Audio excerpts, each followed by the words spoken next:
Annie, thank you. The St. Joseph River has been a source of life for the city of South Bend since it was founded 150 years ago. Now, the power of that water drew industry and business grew from there. But while the city was a powerhouse for manufacturing for nearly a century, there's no arguing that the demise of Studebaker and other manufacturers created some hard times. 150 years after the city's founding, the St. Joseph River is now a source of recreation. But in the early days, it was more than just fun and games.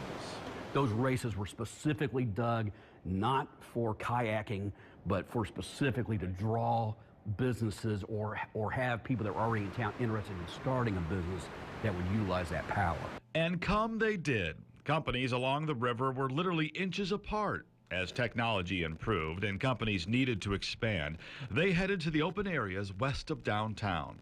They were helped by the city's railroad network, which allowed companies to get raw materials in and finished products out. Everything clicked, and it didn't take long for the formation to actually start of South Bend becoming an industrial powerhouse. At one point in the 20th century, a person in the United States couldn't go through the day without touching something that was made in part or in whole in South Bend or St. Joseph County. And old buildings like this were at the center of the manufacturing boom.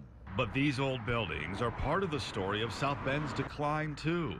Companies like Studebaker and Oliver didn't keep up with the latest technology to modernize their facilities. In the late 20th century, it made them obsolete. And when they failed, others went with them.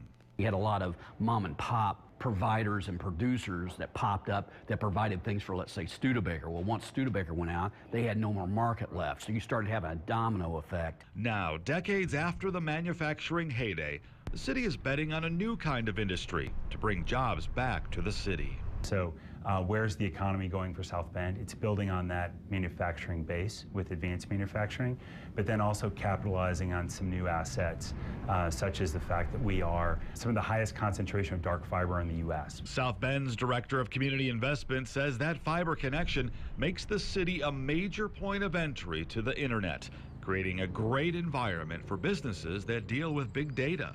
That also leads to our geographic advantages in terms of distribution. So if you think about where things are moving online with the growth of companies like Amazon, you see more products being distributed. Our position is suits up well for distribution as well.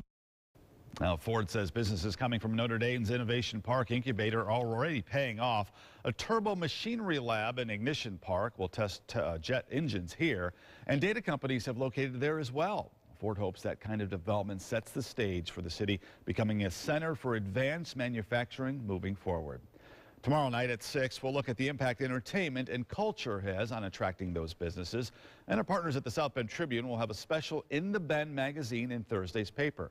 It has all the information you need about this weekend's celebration.